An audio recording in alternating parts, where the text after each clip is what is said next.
sou paranaense, mas viemos para o Mato Grosso em 83, estamos aqui desde 83, fomos morar na cidade chamada Cláudia, no interior do Mato Grosso, 600 quilômetros da capital, e foi lá que a gente se criou. Na verdade, somos considerados um mato-grossense, né? E aí eu parei de estudar muito cedo, né? Porque eu tinha que ajudar meu pai. Meu pai era madeireiro, a gente ficava acampado no mato. Às vezes ia na segunda-feira acampar, voltava só na sexta-feira, então não tinha como conciliar estudo, porque a gente ficava acampado no mato. Foi meio difícil. Na época era tudo mais difícil que hoje, né, cara? Não tinha asfalto, né? Tudo estrada de chão. Meu serviço era trabalhar em mato.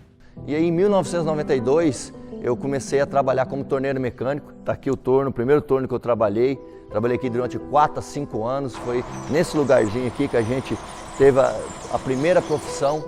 Era difícil, tadinho. Ele era molecote, ele sofria tanto. Chegava em casa, a gente só via o zoinho dele, pura graxa, né? Mas ele era um mecânico bom, soldador bom. Aquele torneiro, ele era bem, nossa. Mas eu via que naquilo não era o que eu queria para a minha vida. Eu sabia que algum dia eu ia encontrar alguma coisa que pudesse mudar a minha vida. Eu gostava muito de esporte, eu comecei a correr de motocross. Eu ia nas pistas, via os pilotos treinando e eu comecei a gostar daquilo. Até que eu resolvi comprar uma moto, né, com meus recursos mesmo. Comprar uma moto, trabalhei, comprei, vendi um carro que eu tinha para comprar essa moto, para mim começar a competir.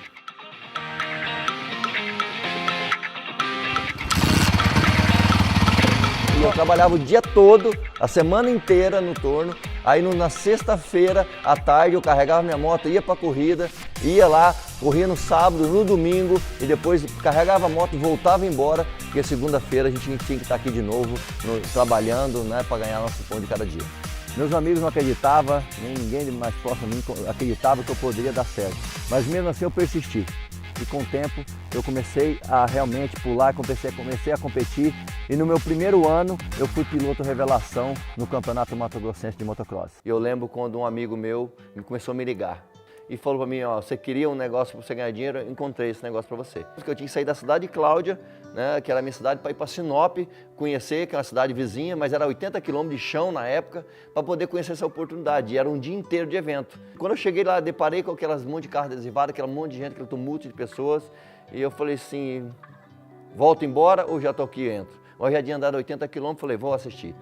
E eu entrei sim naquele negócio, e eu não entrei pensando em morar onde eu estou morando hoje, dirigindo os carros que eu tenho hoje. Eu entrei pensando em ganhar 3 mil por mês. Na minha época era o dobro do que eu ganhava. Eu sou de Barra do Garças, né? Nascida e criada em Barra do Garças. E eu fazia cursinho pré-vestibular e à tarde eu trabalhava na casa de carne. E um dia, eu lembro que era uma segunda-feira, passou uma pessoa pedindo uma informação.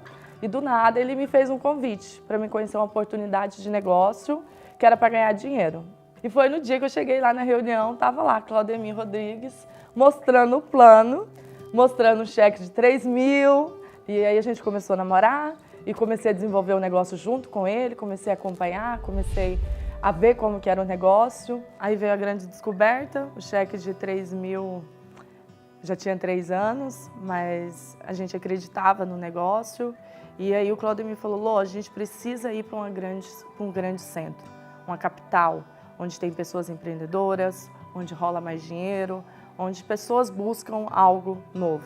E aí veio a grande ideia de mudar para Cuiabá. Nós chegamos em Cuiabá sem conhecer ninguém, a convite de um amigo nosso, dormi no fundo do escritório dele, nem o colchão nós trouxemos, vivemos emprestado dele, ficava ali durante a noite, dormia, levantava cedo para trabalhar, andava de bis, saía mostrar o plano para as pessoas na rua. Um dia nós chegamos, depois, 8 horas da noite, o dia inteiro trabalhando na rua, e chegamos para dormir, para descansar, né? Apesar de estar no fundo do escritório, chegamos lá, esse colchão não estava lá, porque esse amigo meu tinha levado o colchão embora.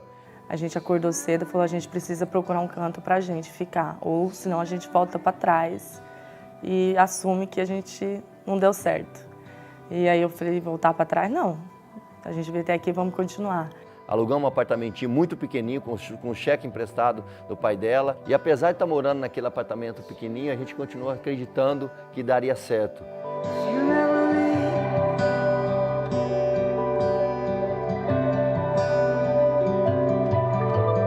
Muitas e muitas vezes lá da sacada, a gente ficava olhando o condomínio que estava sendo construído e falava, a gente vai morar um dia, e ficava sonhando ali nessa casa. E sonhando, né? Nunca deixamos de sonhar, nunca deixamos de sonhar e acreditar que um dia nós já saímos daqui e moraríamos naquele condomínio.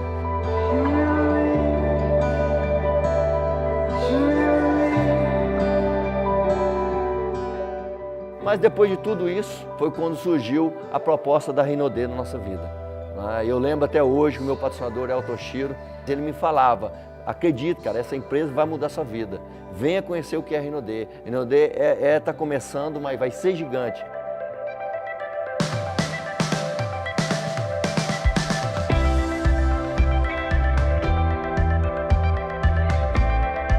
Foi quando ele me pegou e falou, venha para São Paulo. E eu fui para São Paulo, conheci a empresa, foi naquele momento que eu conheci a Rinodê, que eu conheci a família Rodrigues, que eu apertei a mão do Sandro, nosso presidente, foi quando realmente eu entendi que aquela empresa seria diferente.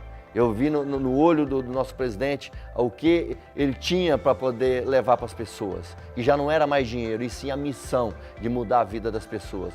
E era uma casa velhinha, caía nos pedaços. Eu dou graças a Deus, ele que me deu essa casinha, que se não fosse ele, né? Eu não tinha uma casinha bonita até hoje. Ele sempre foi sonhador, desde de pequeno ele sempre falava que um dia, até na questão da casa, ele sempre falava para minha mãe que um dia ele ia conseguir dar uma casa para ela e ele, né, prometeu e cumpriu, com a graça de Deus. Moravam os dois juntos, né? Na época de quem tinha que pagar as contas quase era eu trabalhando com torno, né? Eu falei, Carl, você não tá no lugar certo, não. Ele olhou pra mim e falou assim, Daniel, eu vou ficar rico ainda com esse negócio ainda.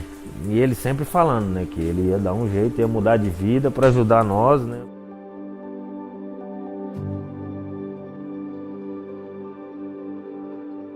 Primeira vez que a gente conheceu esse lago aqui, esse lugar maravilhoso, né? E a gente estava num barquinho pequeno, né, Lô?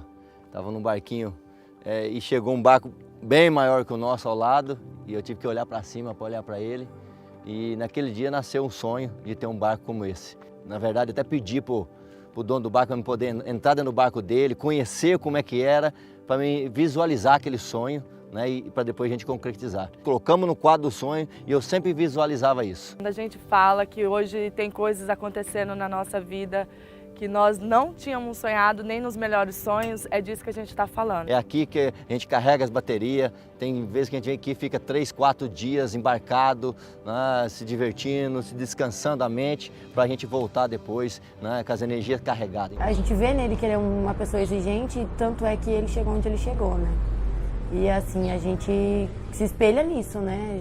Eu mesma tenho orgulho, bastante orgulho dele, que ele é um paizão, mudando de vida, ele mudou muito a nossa. Eu tenho hoje em dia muita oportunidade, né? Muito mais oportunidade com ele. O pessoal não apoiava, não dava credibilidade nenhuma para ele. Toda vez que ele, tanto é que ele começou o negócio, ninguém acreditou. E mesmo longe, ele sempre tenta estar presente da gente, mesmo trabalhando muito, ele tenta ser um pai bem presente. Que eu posso ter tempo com a minha família, eu posso ter tempo para desfrutar, eu posso ter o luxo de ficar um dia dentro de casa e não ter que sair trabalhar e poder desfrutar do meu barco, poder desfrutar da minha vida. Hoje é o que a Rinodê nos proporciona, realmente ter uma vida digna, uma vida surreal, uma vida que eu jamais sonhei há 16 anos atrás. Se me falasse para mim que eu ia estar vivendo uma vida dessa, eu ia chamar a pessoa de maluco. Você é responsável pela sua história. Momentos desafiadores sempre vão existir, mas você é quem decide o que fazer com eles. Determine os seus objetivos e lute para alcançá-los. Só assim você poderá ir do impossível à realidade.